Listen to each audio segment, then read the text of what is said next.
Allez, on est lundi et on se retrouve pour cette deuxième partie de la troisième semaine des SCPI de Perial. Aujourd'hui, on va parler de PFO avec mes invités, les directrices commerciales et marketing de Perial AM. Laetitia Bernier, bonjour. Bonjour. Elle est directrice RSE et innovation. Anne-Claire Brabery, bonjour. Il est directeur général délégué de Perial AM. Vincent Lamotte, bonjour. Bonjour Jean-François. Et il est directeur du fund management chez Perial AM. C'est Rémi Juzan. Rémi, bonjour. Bonjour.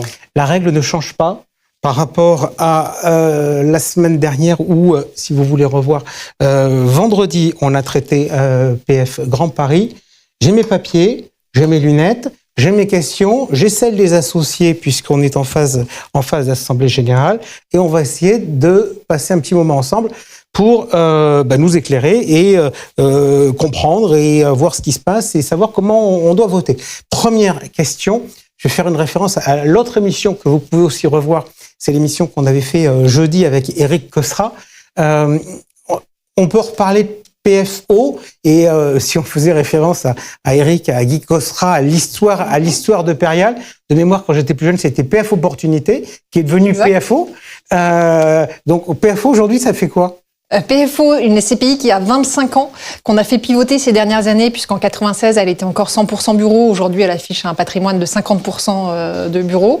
SCPI diversifiée en typologie et donc en zone géographique également, puisqu'elle est investie à 40% hors de France, en zone euro, avec un intérêt pour l'associé d'un point de vue fiscalité, avec une fiscalité amoindrie.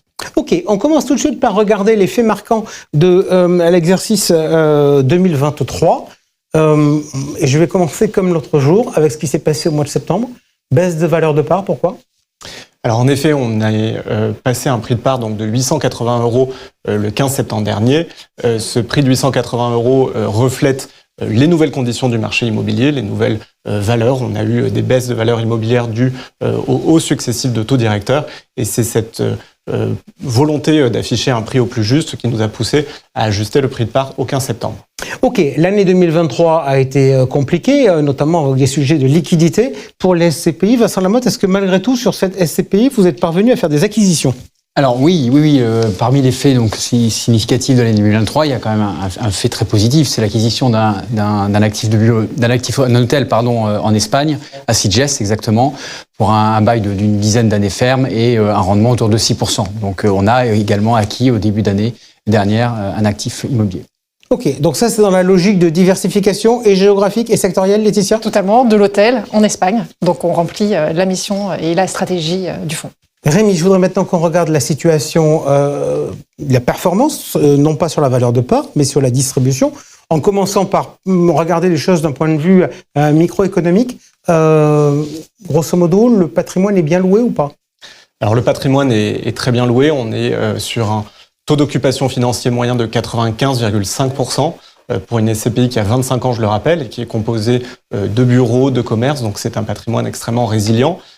Où la vacance est très faible. Il y a toujours une petite vacance qui tourne et c'est bien normal avec un patrimoine d'environ 800 millions d'euros. Mais effectivement, on est bien loué et on a des actifs bien positionnés. Alors ça c'est juste, on essaie toujours de faire de la pédagogie pour bien comprendre les choses. Là quand nos amis associés regardent ce slide, ils voient dans les chiffres qu'on a voulu mettre à la fois le TOF, puis ils voient un autre élément, c'est le taux d'encaissement. Parce que c'est vrai qu'on dit, est-ce que c'est loué ? Est-ce que il y a des locataires ou est-ce qu'il n'y a pas de locataires ? Est-ce qu'on ne doit pas aussi se poser la question, est-ce que les locataires payent ou est-ce que les locataires ne payent pas ? Alors c'est effectivement un indicateur qui est extrêmement important, le taux d'encaissement. C'est-à-dire quelle est la capacité de la société de gestion à aller percevoir, donc rentrer ses loyers. Donc c'est quelque chose qu'on suit hebdomadairement dans notre société et qu'on communique de manière régulière parce que c'est effectivement clé. Ça nous permet de payer nos dividendes, d'avoir des bons taux d'encaissement. Ok, donc si je résume, grosso modo, en termes d'occupation, c'est mieux que l'année précédente. Le taux d'encaissement est élevé. En pratique, en termes de distribution, ça a donné quoi ? Vous aviez annoncé quoi ? En début d'année, vous donnez des fourchettes et puis après, on voit ce qui se passe. Alors vous aviez donné quoi comme fourchette et qu'est-ce qui s'est passé ? Alors effectivement, on avait annoncé en tout début d'année une fourchette entre 5,30 et 5,80 de taux de distribution. Il fourchette qu'on avait resserrée ensuite au cours du mois de juin entre 5,50 et 5,80 parce qu'on avait déjà du confort sur l'année et sur notre capacité à passer nos échéances locatives. Et nous sommes arrivés à 5,70, donc en haut de la fourchette qui avait été resserrée. Cette fourchette, elle correspond à un dividende net de 52,80 € par part, donc en forte augmentation par rapport à l'année précédente où on était à 45 et quelques sur la SCPI. Et donc voilà, ça traduit vraiment plusieurs choses. Donc évidemment la bonne santé locative de la SCPI, on l'a vu, mais aussi la bonne tenue des cessions qu'on a pu faire sur la SCPI. On avait fait en 2022 une cession qui nous avait engendré un stock très important de plus-value. Donc nous avons commencé en 2023 à distribuer cette plus-value. Il y a eu une distribution au cours du mois de juillet, mais c'est qu'une partie du stock qui a été versée. L'autre partie sera progressivement versée sur la SCPI et sera alimentée. C'est effectivement l'objet de cette SCPI qui a 25 ans, qui peut générer des plus-values qu'on va aller verser à nos associés. ISR ? Oui, PFO a été labellisé ISR en 2023, ce qui nous permet d'avoir une gamme SCPI 100% labellisée. La particularité qu'on a choisie au sein de Pearl Asset Management, c'est de dédier une thématique extra-financière à chacun des fonds pour avoir vraiment, pour pousser le sujet plus fortement. En l'occurrence, sur PFO, on a choisi de travailler plus fortement la résilience climatique. Concrètement, c'est mieux connaître les risques qui concernent le patrimoine, donc des vagues de chaleur, des vagues de froid, des incendies, des inondations, et anticiper les travaux, sensibiliser les locataires également et les équipes techniques pour s'assurer qu'on peut absorber ces chocs-là qui de toute façon vont arriver pour éviter qu'il puisse y avoir des trop gros impacts sur le fonctionnement de l'immeuble ou sur sa valeur. Vincent, je suis dans le chapitre « La vie de la SCPI » du rapport, et il est question du sujet du financement. Oui. On a d'ailleurs beaucoup de questions d'associés parce que c'est une interrogation, d'autant que certains ont potentiellement acheté des SCPI à crédit. Alors, quand je lis le chapitre « Le financement », je me dis « mais c'est un job à plein temps ». Nous avons remboursé durant l'année 2023 2 lignes de financement. Nous avons procédé au remboursement d'un prêt. Dans le même temps, nous avons obtenu un encours de financement court terme contracté auprès de la Caisse d'épargne. Où en est la situation en termes de dette de cette SCPI ? Alors, la situation financière en termes de dette, elle est très saine sur ce véhicule. On a un loan to value, donc un levier bancaire qui est le rapport entre la dette et la valeur des actifs, qui est de l'ordre de 30%, donc qui est plutôt bas. C'est 40% le levier maximum autorisé. On a un taux moyen qui est autour de 2,7%, taux fixe, donc ça veut dire que l'augmentation des taux n'a pas d'impact sur les frais financiers du véhicule. On a des échéances de dette en 2023 de l'ordre de 2024 de l'ordre de 50 millions d'euros qui sont déjà gérées. C'est-à-dire qu'on a déjà renouvelé avec nos partenaires bancaires cette échéance de dette. Donc aujourd'hui, on a une très bonne visibilité sur notre endettement en 2024 et 2025 de cette SCPI.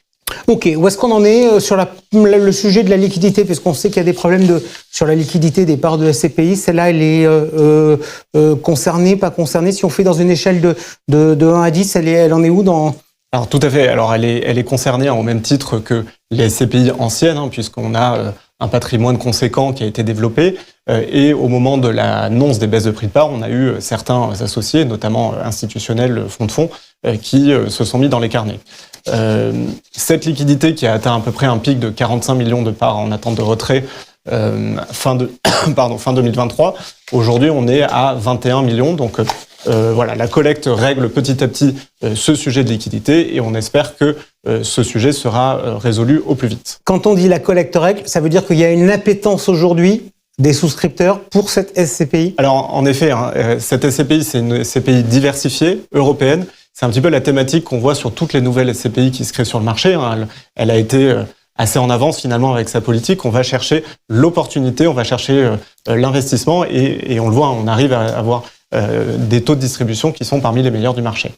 Laetitia, je vais vers vous. J'attaque les résolutions. On ne va pas rentrer dans toutes, mais en tout cas, je vais regarder plusieurs. La résolution numéro 10, décision de division du prix de la part de la société. Donc, vous demandez la possibilité de faire une division du prix de la part. La logique, c'est quoi ? La logique, c'est de rendre la SCPI plus accessible.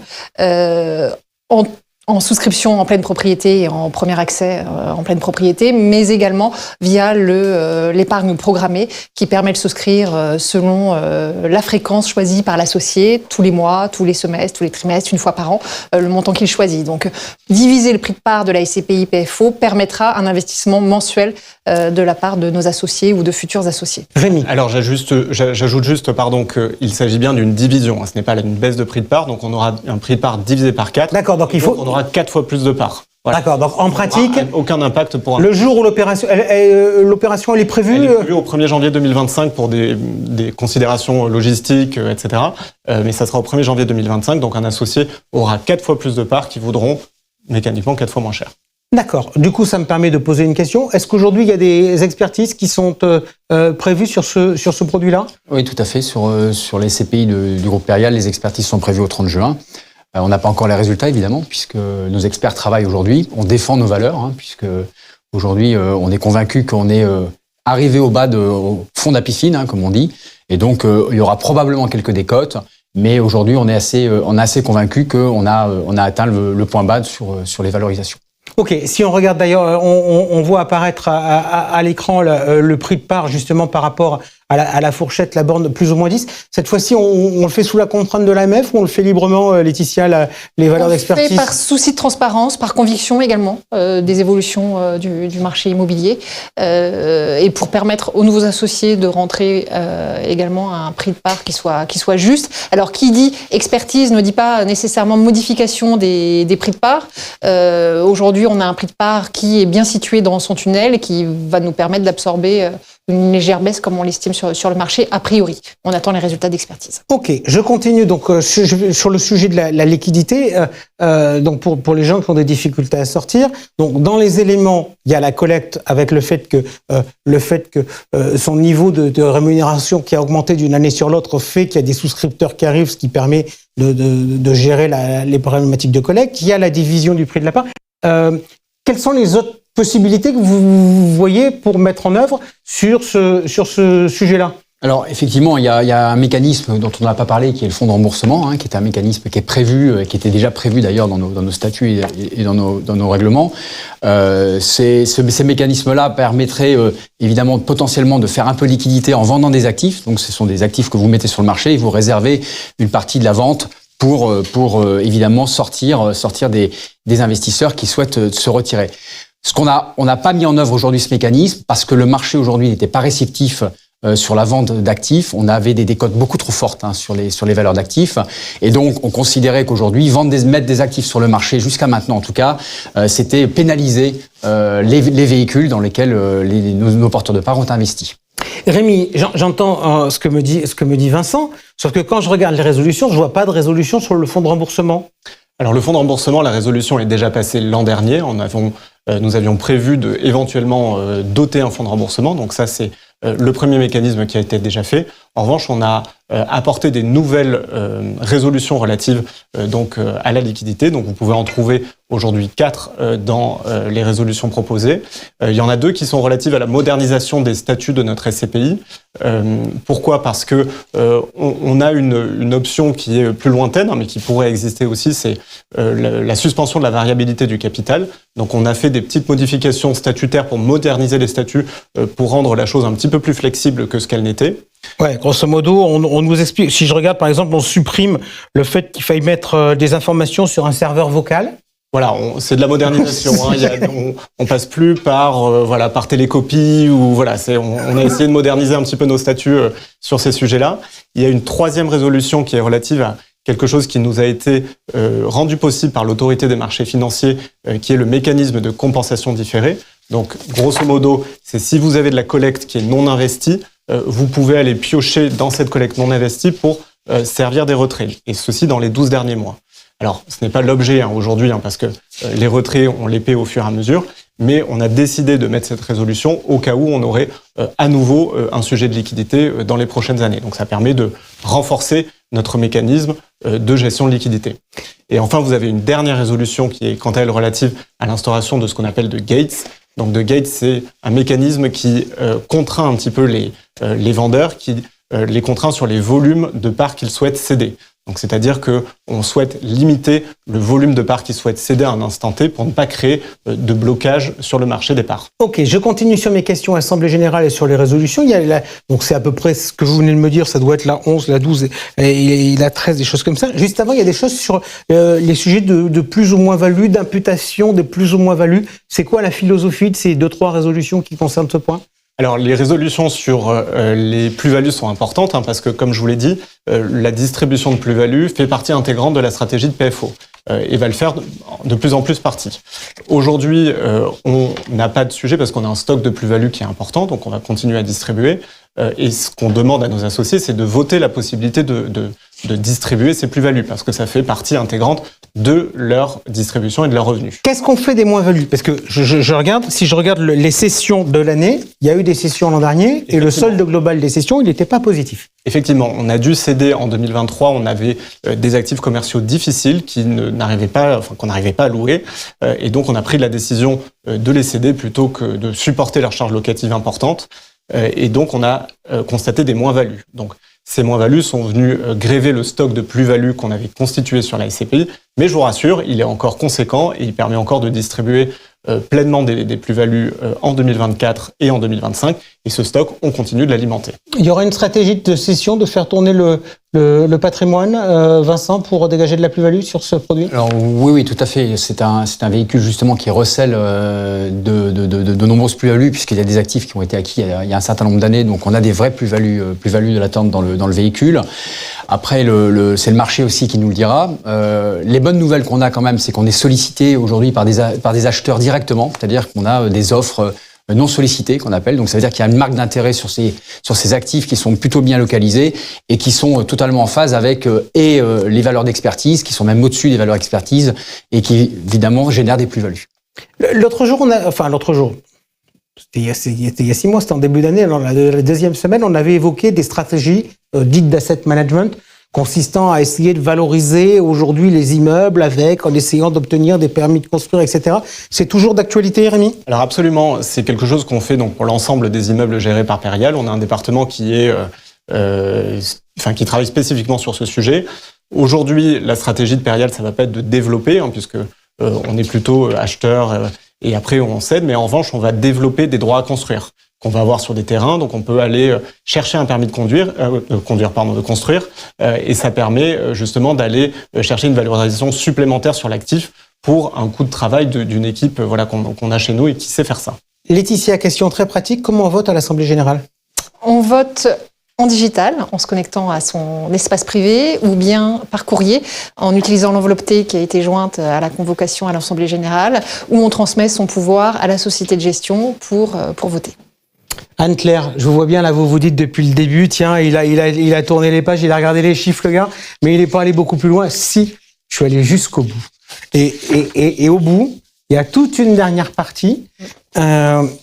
Expliquez-moi, donc ça commence par caractéristiques environnementales et sociales. Alors, vous me chatouillez un peu, parce que quand j'arrive, je vois que marqué « ce produit est-il durable ?» Vous me dites non et vous me dites « j'ai le label ». Donc, cette partie-là, c'est quoi et pourquoi le produit, on me dit qu'il n'est pas durable et que vous avez le label ? Alors, cette annexe, c'est l'annexe SFDR. PFO est classé en article 8, donc il a des caractéristiques environnementales et ou sociales. Mais au sens de SFDR, il n'est pas article 9, donc il n'a pas d'objectif d'investissement durable. Néanmoins, effectivement, vous l'avez noté, le fonds étant labellisé ISR, il a un objectif d'amélioration, notamment des sujets de résilience climatique, mais aujourd'hui, on le classe plutôt sur un article 8. Et donc désormais, vous avez la fin. De toute manière, je vais vous dire, dans tout document, on lit que le début ou la fin. Ça dépend, ça c'est les réflexes, le milieu, c'est vraiment quand c'est mal broché. Tous les ans, vous allez désormais faire dans le rapport annuel ce reporting-là ? Absolument, c'est dans le rapport annuel. Néanmoins, je rappelle qu'il y a un rapport extra-financier complet qui sera, lui, publié sur le site internet d'ici le 30 juin. Ok, parfait. Donc on a vu, maintenant on va s'intéresser à ce qui se passe en 2024. On a expliqué tout à l'heure qu'il y avait des expertises qui étaient lancées dont on n'avait pas les résultats, mais que vu les marges de manœuvre qu'on avait, le positionnement du prix, on regardait les choses avec un minimum de sérénité. Je voudrais maintenant qu'on regarde la situation locative. Rémi, donc j'ai bien compris dans ce que vous m'avez dit qu'il y avait des plus-values qui avaient été réalisées et qui restent distribuables. On en est où sur la situation locative et quel est l'objectif que vous affichez aujourd'hui sur ce produit ? Alors, ça fait beaucoup de questions, Jean-François. La première, au niveau des cessions, donc on continue évidemment à travailler le patrimoine avec 2 objectifs. Le premier, c'est d'augmenter le taux de rendement du patrimoine. Donc, on va plutôt aller céder des actifs qui sont dilutifs pour la performance. Donc, je pense en cela, par exemple, à des actifs parisiens qui sont plutôt valorisés autour de 4%. Donc, évidemment, qui sont dilutifs pour notre objectif de performance à plus de 6%. Et qui en plus vont générer de la plus-value. Donc ça va vraiment être un axe important de notre stratégie. Évidemment, comme le disait Vincent, on a des offres non sollicitées de plus en plus importantes, donc on n'a pas de contraintes particulières, mais quand on peut faire monter une offre non sollicitée, on va évidemment s'y intéresser pour aller créer de la plus-value sur la SCPI. Donc aujourd'hui, on a à peu près 6 sessions qui sont en cours, qu'on espère mener à leur bout, bien évidemment, pour continuer donc à générer de la plus-value et à reluer la performance du patrimoine. Au niveau de la performance, on a annoncé une fourchette comprise entre 5,90 et 6,30. On a fait un premier trimestre opérationnellement très bon. On a eu notamment de très bons résultats sur nos hôtels qui ont généré du loyer variable. Et donc, on est très en avance par rapport au budget qu'on avait établi. Donc, j'essaie de vous suivre. Du loyer variable, ça veut dire qu'il y a des... moi, j'avais le sentiment que quand je fais du bureau, dans ce que je retenais, le locataire, on lui demande de payer son loyer. On lui dit c'est 100 et après on l'indexe éventuellement. Là, vous me dites que sur cette SCPI, il y a des baux sur lesquels il y a du loyer variable. C'est-à-dire que si l'hôtel il est occupé, la SCPI va toucher plus d'argent que s'il n'est pas occupé ? Alors comme vous le dites, les bureaux, effectivement, c'est un loyer fixe, mais pour tout ce qui est baux commerciaux, de commerce et d'hôtels plus particulièrement, on peut avoir des loyers variables qui vont se déclencher à partir d'un chiffre d'affaires atteint par le locataire. Donc ce locataire, par son bail, est tenu de nous communiquer son chiffre d'affaires et on va déclencher un loyer supplémentaire s'il dépasse ses objectifs. Okay. C'est ça qu'on a eu sur PFO en 2023 et qu'on continue à avoir puisque, comme vous le savez, les hôtels se portent en ce moment très bien et le tourisme est reparti très fort. L'an dernier, vous étiez en haute fourchette. Vous m'avez donné votre fourchette en pourcentage. Si je l'ai en euros, on peut potentiellement avoir moins en revenus que l'année précédente. Vous visez à nouveau le haut de la fourchette ? On vise à nouveau évidemment le maintien du dividende qu'on a distribué, donc c'est-à-dire plutôt le haut de fourchette pour PFO. Dernière question pour vous, Laetitia, et elle fera plaisir au côté ESG de Anne-Claire. Si j'ai pas envie de suivre tous les papiers du rapport annuel et tout ça, comme j'ai sur mon bureau avec les choses dans tous les sens, j'ai une solution ? Bien sûr, vous avez une solution, c'est l'espace privé sur pareal.com. Vous choisissez de recevoir toute la documentation relative aux assemblées générales et aux convocations par voie électronique pour l'année prochaine, bien entendu. D'accord, donc ça veut dire qu'il faut que je fasse la demande ? Absolument, c'est une nécessité, c'est réglementaire. Ok, super, merci beaucoup à tous les 4 d'avoir été avec nous. Demain, on parlera de PFO, rendez-vous demain, 18h.